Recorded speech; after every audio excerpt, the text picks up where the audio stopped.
Assalamualaikum warahmatullahi wabarakatuh.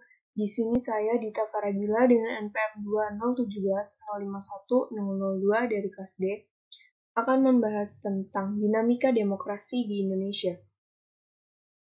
Yang pertama kita ke pengertiannya terlebih dahulu. Demokrasi adalah bentuk atau sistem pemerintahan yang segenap rakyat turut serta memerintah dengan perantaraan wakil-wakilnya atau pemerintahan rakyat. Demokrasi juga dapat diartikan sebagai wawasan, gagasan atau pandangan hidup yang mengutamakan persamaan hak dan kewajiban serta perlakuan yang sama bagi semua warga negara. Jadi, inti dari demokrasi pemerintah adalah dari rakyat, oleh rakyat, dan untuk rakyat. Nilai-nilai demokrasi itu ada 4. Yang pertama adalah penghargaan atas kebebasan, yang kedua penghargaan atas kesamaan, yang ketiga penghargaan akan partisipasi dalam kehidupan bersama, dan yang terakhir adalah penghargaan atas perbedaan. Macam-macam demokrasi itu ada 2 jenis. Yang pertama adalah demokrasi langsung dan demokrasi tidak langsung. Demokrasi langsung adalah jenis demokrasi yang pelaksanaannya diwujudkan dengan keterlibatan langsung rakyat dalam proses pengambilan keputusan atau kebijakan pemerintahan. Demokrasi langsung dilaksanakan melalui penyampaian pendapat secara terbuka oleh rakyat atau referendum atau pemungutan suara untuk mengetahui kehendak rakyat. Jadi, contoh dari demokrasi langsung ini adalah pemilu. Pemerintah diminta suaranya untuk memilih mana calon kandidat yang menurut dia benar untuk memimpin Indonesia atau memimpin daerahnya. Kemudian yang kedua adalah demokrasi tidak langsung.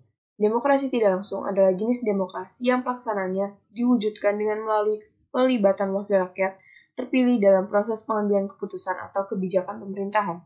Dalam demokrasi tidak langsung atau perwakilan, rakyat menyampaikan kehendaknya melalui wakil rakyat sebagai penyalur aspirasi dalam proses pengambilan keputusan atau kebijakan pemerintahan.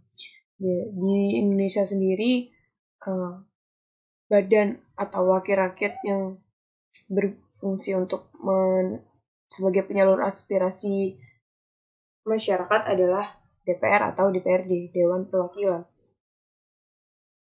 Kemudian ada prinsip demokrasi. Prinsip demokrasi sendiri ada 9. Yang pertama, pengakuan hak asasi manusia. Yang kedua, pemisahan atau pembagian kekuasaan atau trias politika. Yang ketiga, pemerintahan menurut hukum. Yang keempat, jaminan hak individu secara konstitusional termasuk prosedurnya. Yang kelima, badan kehakiman yang bebas dan tidak memihak. Yang keenam, pemilihan umum yang bebas dan kebersamaan politik. Yang ketujuh, kebebasan mengemukakan pendapat. Yang kedelapan, kebebasan berserikat dan berposisi. Yang kesembilan adalah pendidikan politik atau kewarganegaraan. Kemudian pilar demokrasi di Indonesia ada 10. Yang pertama, demokrasi ketuhanan yang Maha Esa. Yang kedua, demokrasi dengan kecerdasan. Yang ketiga, demokrasi dengan rule of law. Nomor 4, demokrasi yang berkedaulatan rakyat. Yang kelima, demokrasi dengan pembagian kekuasaan negara. Yang keenam, demokrasi dengan HAM. Yang ketujuh, demokrasi dengan pengadilan yang merdeka. Kedelapan, demokrasi dengan otonomi daerah. Kesembilan, demokrasi dengan kemakmuran. Dan yang terakhir adalah demokrasi yang berkeadilan sosial. Pelaksanaan demokrasi di Indonesia. Pelaksanaan demokrasi di Indonesia pada periode 1945 sampai 1949.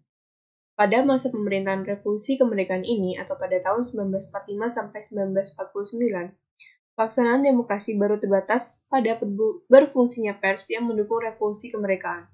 Sedangkan elemen-elemen demokrasi yang lain belum sepenuhnya terwujud, karena situasi dan kondisi yang tidak memungkinkan.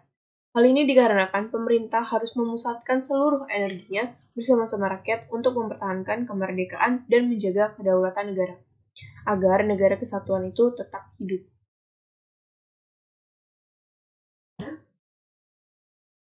Kemudian, menurut Septi Nurwijayanti dan Nanik Prasetyoningsih pada tahun 2009, pada dasarnya, demokrasi terdapat beberapa macam demokrasi.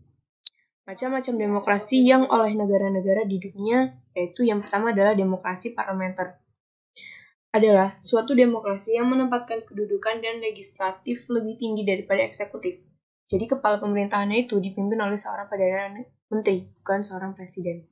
Kemudian yang kedua adalah demokrasi terpimpin. Setelah dikeluarkannya dekret tahun 1959, Indonesia kembali kepada Undang-Undang Dasar 1945. Namun, pada masa ini tidak sepenuhnya dilaksanakan. Presiden sebelumnya sudah mengeluarkan pernyataan tentang demokrasi terpimpin pada saat sidang Dewan Konstituante pada tahun 1956. Kemudian ada demokrasi Pancasila. Demokrasi Pancasila menjadi macam-macam demokrasi di Indonesia yang ketiga. Masa ini, Presiden tetap mempunyai tugas dan wewenang sebagai kepala negara dan kepala pemerintahan dengan kekuasaan tidak terbatas.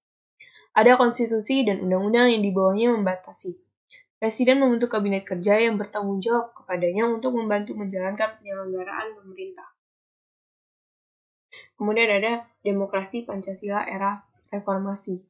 Dari beberapa jenis demokrasi yang diterapkan di Indonesia tersebut, demokrasi Indonesia tetap berpegang teguh pada Pancasila sebagai ideologi negara.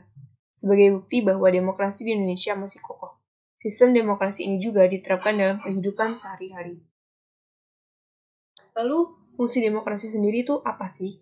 Di sini ada 4 fungsi dari demokrasi. Yang pertama adalah sistem politik yang memberikan kekuatan untuk memilih pemimpin rakyat dan pemerintahan secara bebas serta adil dalam pemilihan umum. Yang kedua, memberikan kebebasan bagi individu sebagai warga negara untuk dapat aktif berpartisipasi di dalam politik dan sebagai warga. Yang ketiga, memberikan perlindungan kepada hak asasi pada warga negara. Dan yang keempat adalah menghasilkan sebuah aturan yang berlaku kepada semua warga negara tanpa ada pandang bulu. Kita masuk ke pelaksanaan demokrasi yang selanjutnya, yaitu pelaksanaan demokrasi di Indonesia pada periode 1949 sampai 1959. Periode kedua pemerintahan negara Indonesia merdeka berlangsung dalam rentang waktu antara tahun 1949 sampai 1959. Di sekitar 10 tahun kurang lebih. Pada periode ini terjadi 2 kali pergantian Undang-Undang Dasar. Yang pertama, pergantian Undang-Undang 1945 dengan Konstitusi RIS pada rentang waktu 27 Desember 1945 sampai dengan 17 Agustus 1950. Dalam rentang waktu ini, bentuk negara kita berubah dari kesatuan menjadi serikat. Dari kesatuan menjadi serikat. Sistem pemerintahan juga berubah dari presidensial menjadi koalisi parlementer. Yang kedua, pergantian Konstitusi RIS dengan Undang-Undang Dasar Sementara 1950 pada rentang waktu 17 Agustus 1950 sampai dengan 5 Juli 1959. Periode pemerintahan ini, bentuk negara kembali berubah menjadi negara kesatuan dan sistem pemerintahan menganut sistem parlementer. Dengan demikian, dapat disimpulkan bahwa pada periode 1949 sampai dengan 1959, negara kita menganut demokrasi parlementer. Kemudian kita lanjut ke pelaksanaan demokrasi yang kedua, yaitu pelaksanaan ketiga pelaksanaan demokrasi di Indonesia pada periode 1959 sampai 1965. Kinerja Dewan Konstituante yang berlarut-larut membawa Indonesia ke dalam persoalan politik yang sangat pelik. Negara dilingkupi oleh kondisi yang serba tidak pasti karena landasan konstitusional tidak mempunyai kekuatan hukum yang tetap, karena hanya bersifat sementara. Selain itu juga, situasi seperti ini memberi pengaruh yang besar terhadap situasi keamanan nasional yang sudah membahayakan persatuan dan kesatuan nasional. Sulaiman, Zulfikri pada tahun 2010.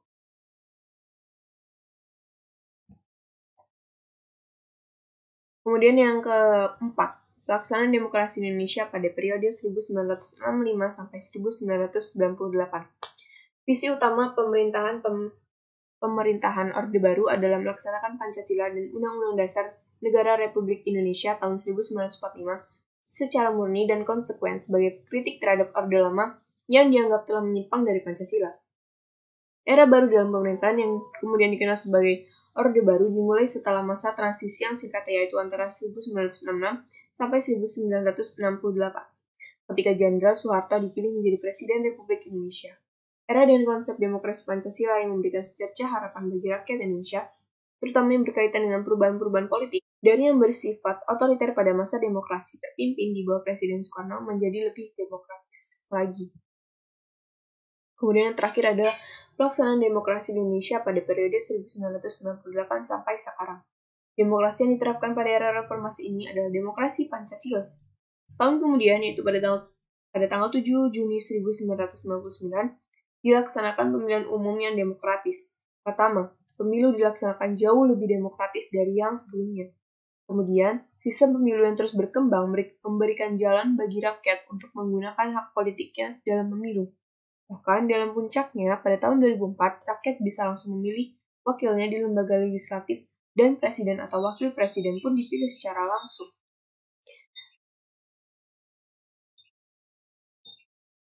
Sekian yang dapat saya sampaikan, kurang lebihnya mohon maaf jika ada salah-salah kata.